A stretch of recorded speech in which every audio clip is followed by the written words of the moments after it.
baru berakal. Sementara saya mengkaji Bible, saya akal dulu. Dan setelah saya membaca Bible, akal saya menguraikan item-item kebenaran itu bertentangan dengan imannya orang Kristen. Yesus itu pada mulanya firman, betul. Tetapi bukan pada mulanya Tuhan. Kesalahan Kristen, Yesus itu pada mulanya Tuhan menjadi manusia. Di mana Tuhan adalah firman itu sendiri. Padahal Bible sendiri menguraikan. Lukas 1 misalnya, nomor 31. Sesungguhnya engkau akan mengandung dan akan melahirkan seorang anak laki-laki. Dan hendaklah engkau menamai dia Yesus. Itu adalah firman. Apakah ketika Gabriel pada bulan ke-6 datang ke Maria mengatakan firman Tuhan ini kepada Maria, Yesus sudah ada? Belum ada. Tapi firman ini sudah ada. Maka dikatakan firman ini pada mulanya berasal dari Tuhan. Firman diantarkan Gabriel kepada Maria.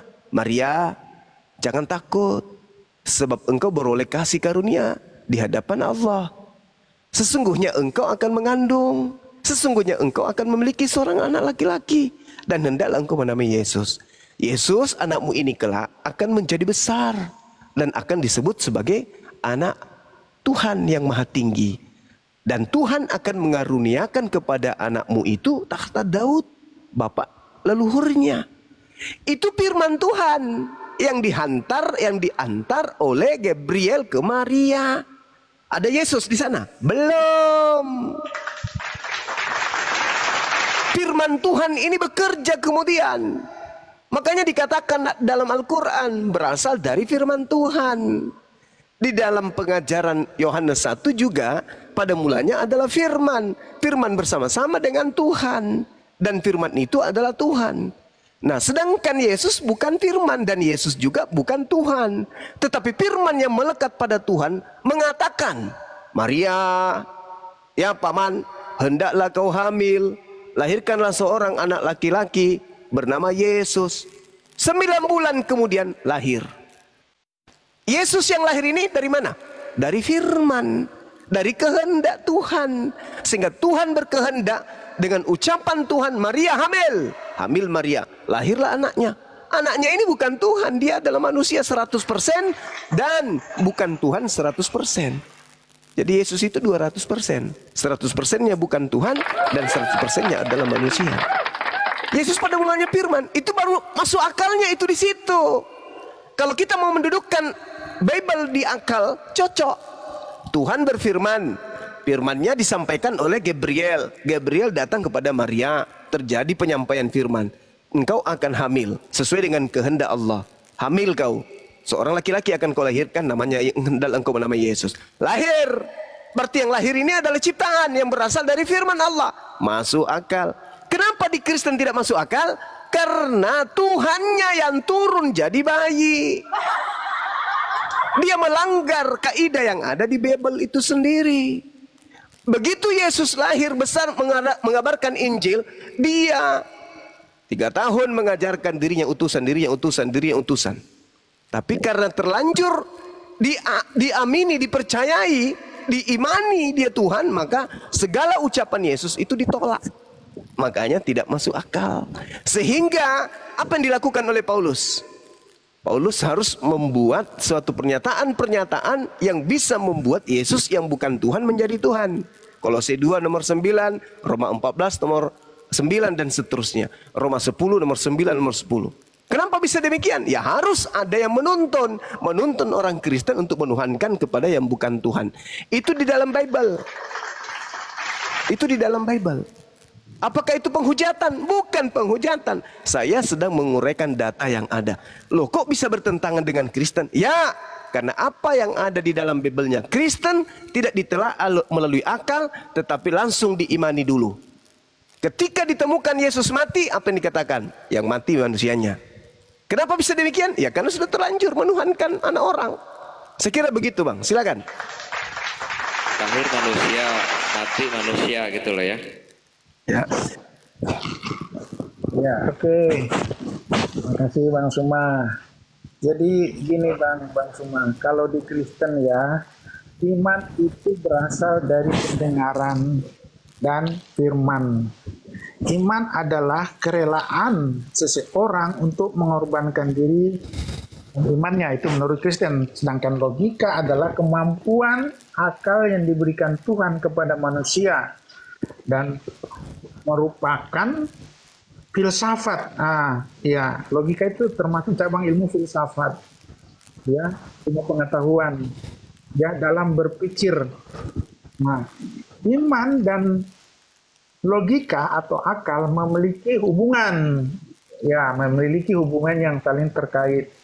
Melalui iman kita dapat memahami banyak hal yang tampak tidak masuk akal. Jadi saya ulang ya, dengan iman kita dapat memahami banyak hal yang tampak tidak masuk akal. Namun iman melampaui logika. Nah, iman bisa melampaui logika dan tanpa iman hubungan rusak. Nah, jadi bicara iman, akal itu kan cabang ilmu filsafat ya, ilmu pengetahuan. Ya, jadi di dalam akal itu filsafat, kebenaran itu dia bersifat relatif, ya, relatif dan malahan spekulatif. Nah, itu kalau secara filsafat. Nah, sedangkan kebenaran di dalam agama, ya, itu sifatnya absolut, mutlak, karena itu berasal dari Tuhan, bukan dari manusia. Nah, akal itu berasal dari manusia, ya. Nah, jadi kebenaran menurut manusia juga itu masih bisa dikatakan relatif, tergantung ilmu pengetahuan yang dimiliki tiap-tiap orang. Nah, gitu. Jadi dikatakan relatif dan malahan spekulasi. Itu lebih ininya lagi dibilang spekulatif. Tapi kebenaran yang datangnya dari agama, kepercayaan itu absolut karena datangnya dari Tuhan, firman, ilham. Nah, itu absolut, Bang. Dan berbeda kebenaran dari logika dan kebenaran yang datangnya dari Tuhan, iman. Nah, kira-kira gitu, Bang. Oke. Ketika kita berbicara mengenai akal, akal ini makhluk materi Tuhan yang diciptakan, yang ditanamkan dalam materi fisik tubuh kita sebagai manusia. Jadi akal ini jangan dianggap sepele, jangan dipensiunkan. Karena ini merupakan serpihan cahaya Tuhan yang dengan akal ini kemudian manusia mampu membedakan segenap kualitas objek yang kita lihat, yang kita rasakan, yang kita telaah, termasuk Tuhan. Jadi akal ini mengikat kita sebagai manusia dalam realitasnya sebagai hamba Allah. Menciptakan kebenaran-kebenaran yang selalu berubah dinamis. Akal juga menjadi sarana yang membangun peradaban manusia. Sekaligus menciptakan proses-proses tanaman struktur budaya manusia berupa nilai, norma, adat, istiadat, budaya, dan seterusnya. Jadi kalau yang lain saja, kualitas-kualitas objek aja bisa ditelaah oleh akal, apalagi yang menciptakan akal. Ini pembedanya antara Islam dan Kristen. Akal itu adalah cahaya yang mencerahkan. Akal itu menjadi garis pembeda antara manusia dengan hewan.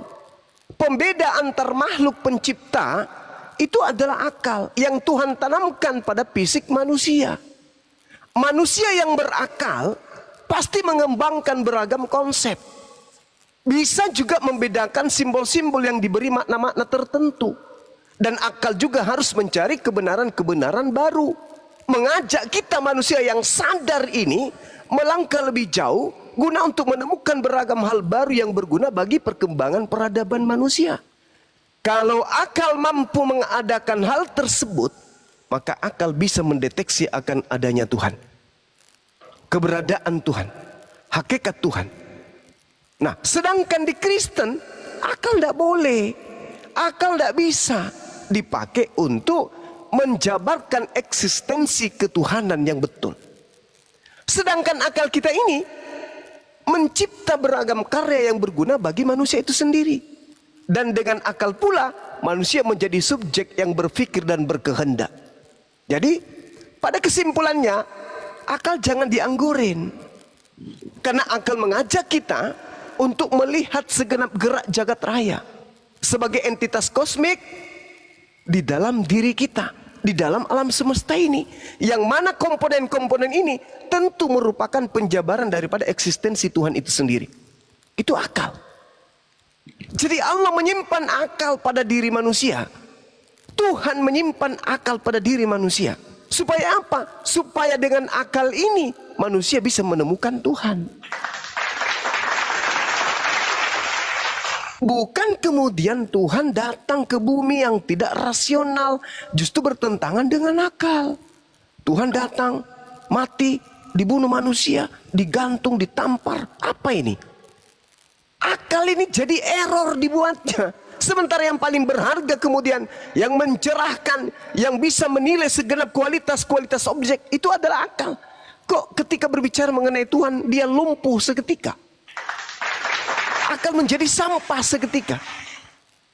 Ketika kita melihat warna, ini hitam, jelas hitam. Ini merah, jelas merah. Ini coklat, jelas coklat. Ini tinggi, jelas tinggi. Ini rendah, jelas rendah. Tapi ketika berbicara mengenai Tuhan, hancur akal ini. Ini Tuhan loh. Digebukin, ya ini Tuhan. Ditonjok, ya ini Tuhan. Tapi dalam rupa manusia, alamak. Jadi, saudara, rasionalitas akal budi kita itu terbentuk dikarenakan pencipta ini mau kemudian untuk dikenali. Tuhan menitipkan alat materi yang ditanamkan kemudian pada fisik kita manusia untuk mendeteksi keberadaan Tuhan. Bukan akal dimatikan untuk menuhankan yang bukan Tuhan. Demikian.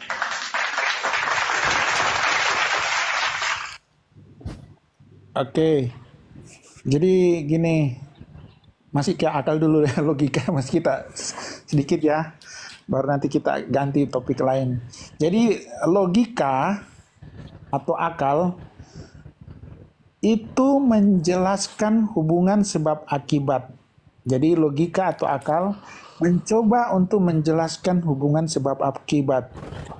Maka dari itu logika hanya dapat berfungsi apabila terdapat premis-premis tertentu.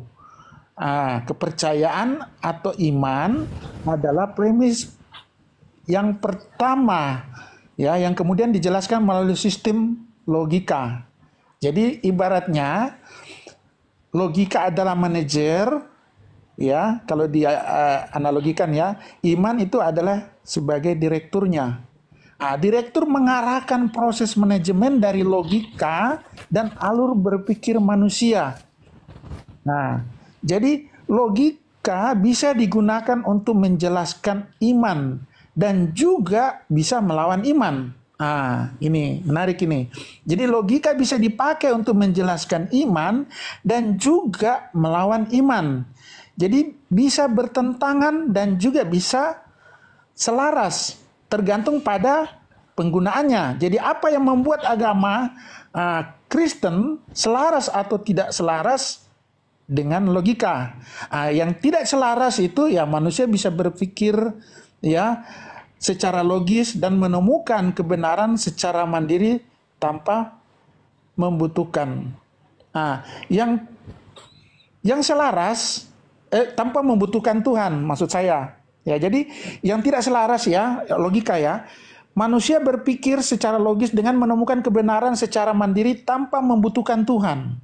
Itu yang tidak selaras. Makanya banyak ateis-ateis ya yang menggunakan akal logikanya dia dan mereka tidak percaya apa yang saya lihat ya, apa yang saya percayai, dia berdasarkan logikanya.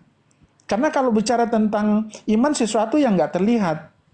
Percaya. Tapi kalau orang menggunakan akal logika, apa yang saya tidak lihat, mana saya mau bisa percaya? Itulah banyak orang-orang ateis di Eropa. Ya, mereka menggunakan akal logikanya, tidak dengan iman. Jadi yang selaras ya, logika manusia diarahkan untuk memahami makna iman dan menerapkannya dalam berpikir dan kehidupan sehari-hari. Jadi fungsi logika juga ini digunakan untuk memahami makna iman dan menerapkan cara berpikir.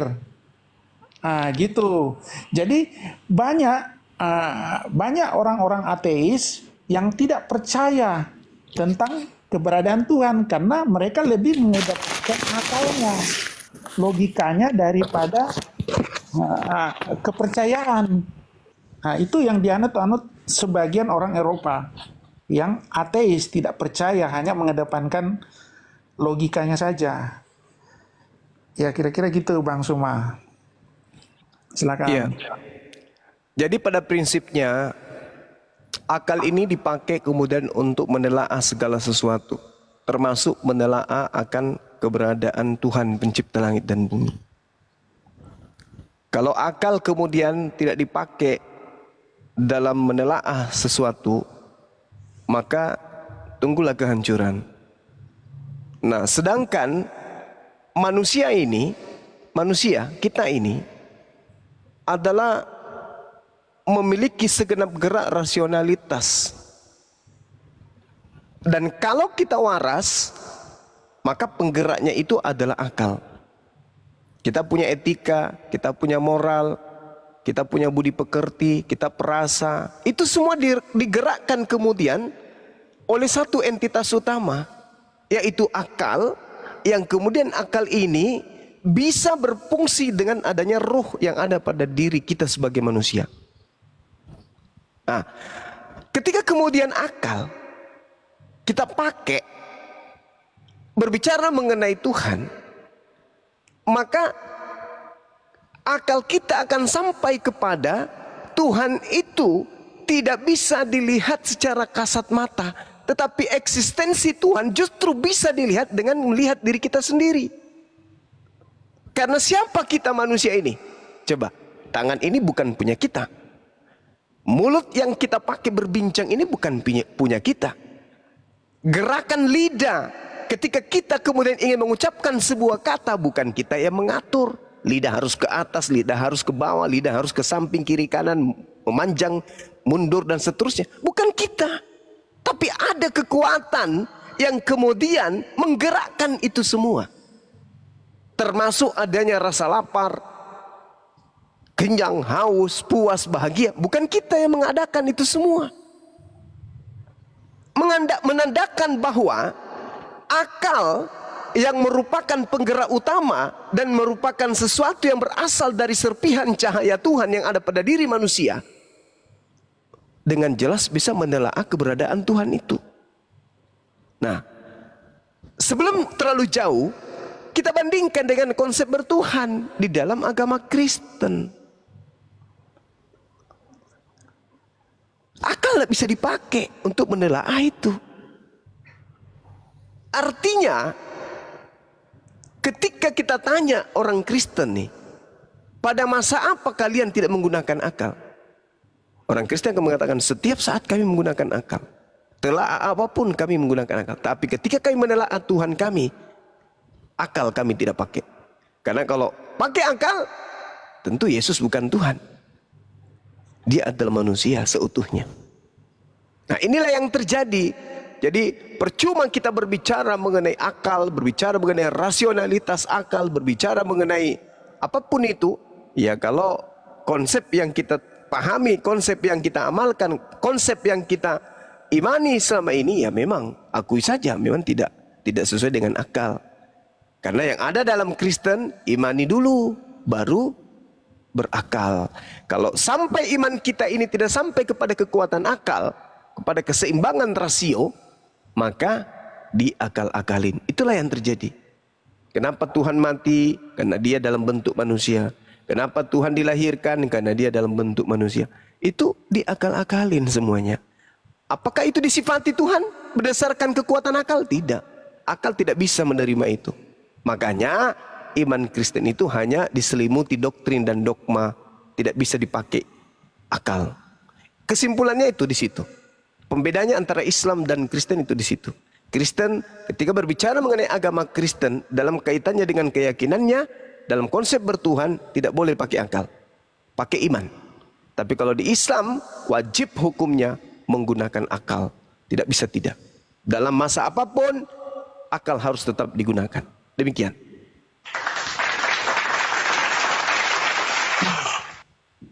Iya, aku closing statement ya. Jadi gini, iman ini di Alkitab ya, ini yang kami imani karena tertulis di Alkitab.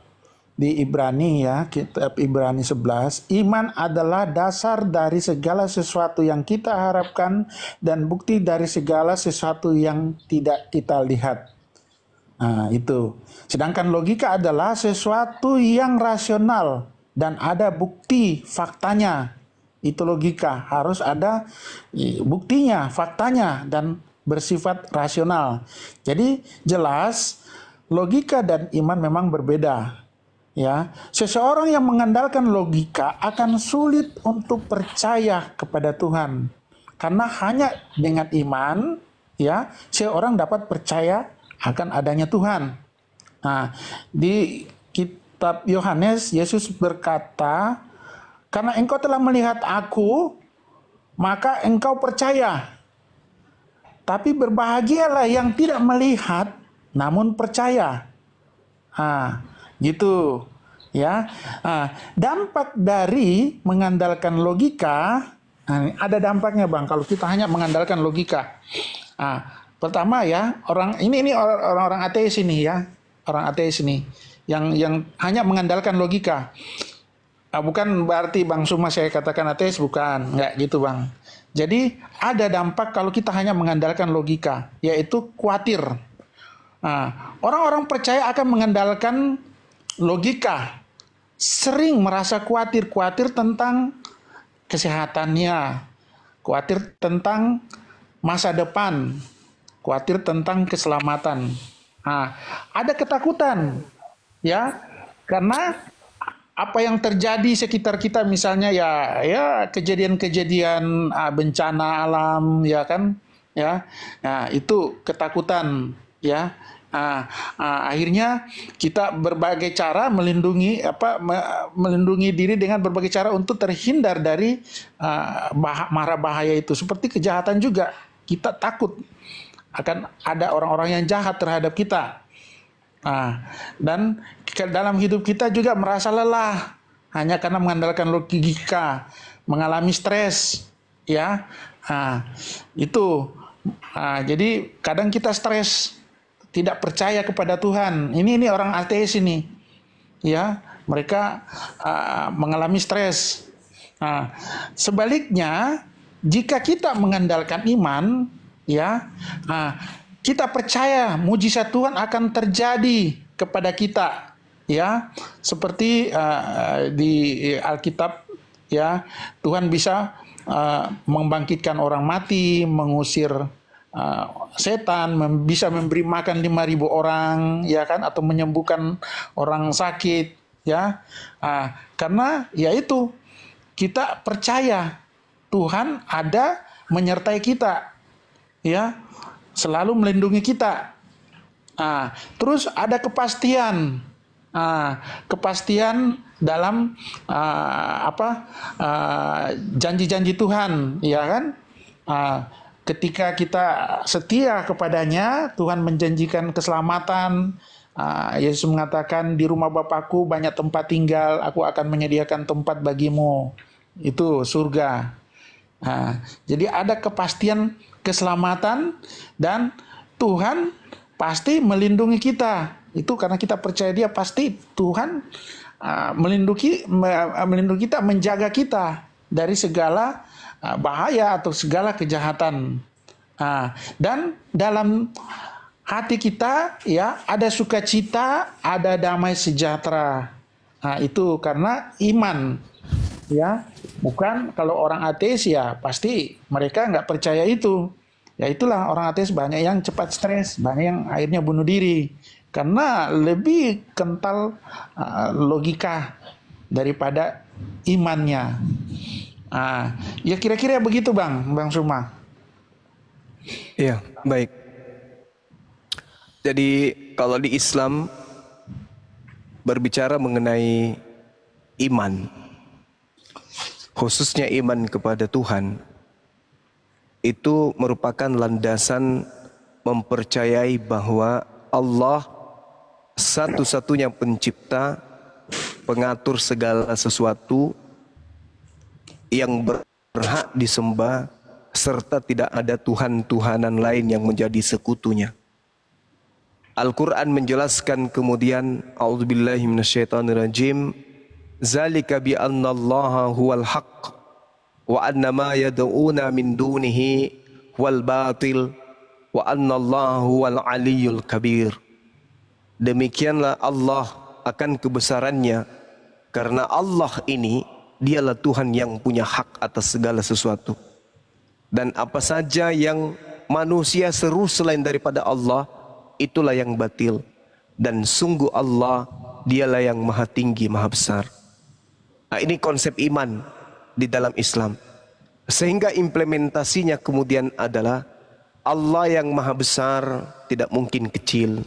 Allah yang maha tinggi tidak mungkin terendah. Allah yang maha suci tidak mungkin ternodai. Dan yang menciptakan alam semesta ini mustahil punya kelemahan. Karena segala sesuatu yang kuat pasti dominan kuat. Tapi yang maha kuat tentu tidak memiliki kelemahan. Nah, ini yang disifati oleh iman yang ada dalam Islam yang berlandaskan dengan akal manusia. Berbeda kalau ateis. Ateis itu menggunakan akal, tetapi dia cenderung tidak percaya kepada wahyu. Kalau di Islam, wahyu akal seimbang, selaras, tidak bisa terpisahkan. Makanya orang ateis pun sebenarnya itu percaya adanya Tuhan, adanya pencipta yang mengadakan alam semesta ini. Siapa? Ya alam itu sendiri. Mereka tidak bisa kemudian keluar dari konsep itu. Kenapa? Karena mereka tidak memiliki wahyu.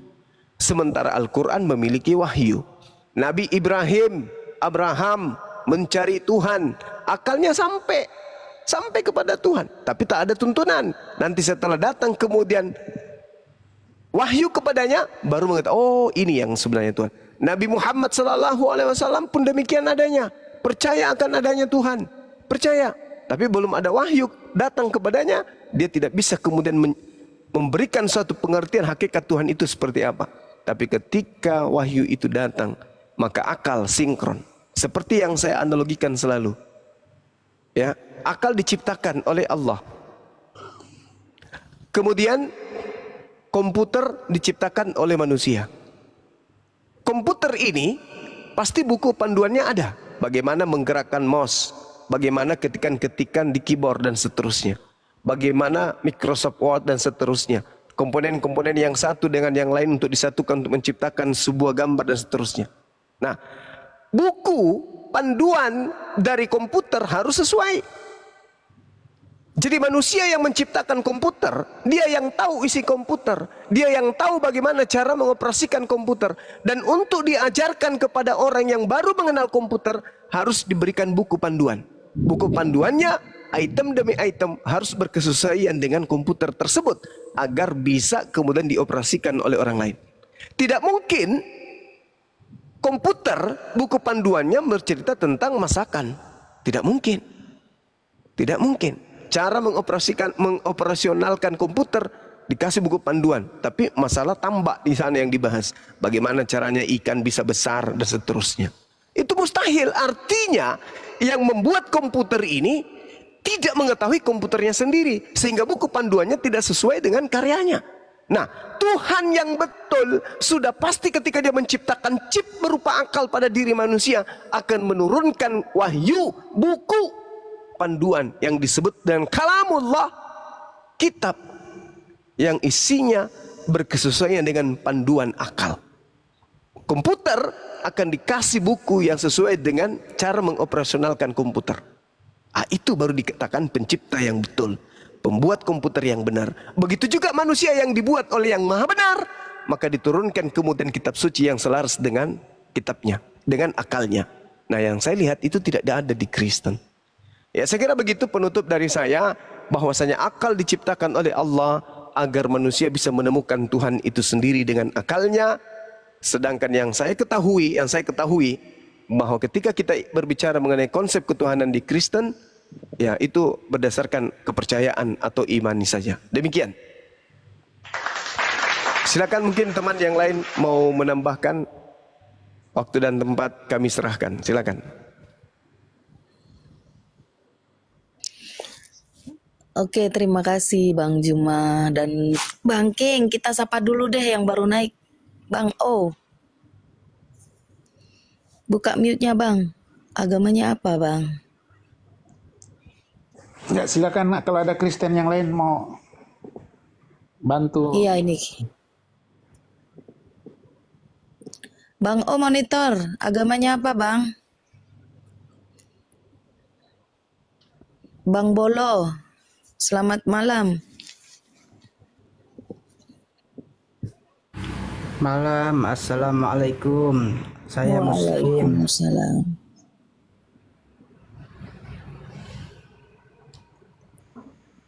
Ya kawan yang lain mungkin mau menambahkan. Buat host minta tolong turunin aja ya. Aku soalnya gak enak badan Kak. Aku turun Oke, dulu oke. ya. Ya, terima kasih ya Bang Libra. Iya, semuanya makasih ya. Udah Bang berbagi. Zuma semangat terus Bang Zuma. Kau adalah gurundaku Bang Zuma. Iya. Beliau gurunda kita semua. Iya, gue lagi kita ya. Turunin aja. Oke Bang ya. Libra, makasih banyak ya. Ya, assalamualaikum. Izin turunkan. Wafi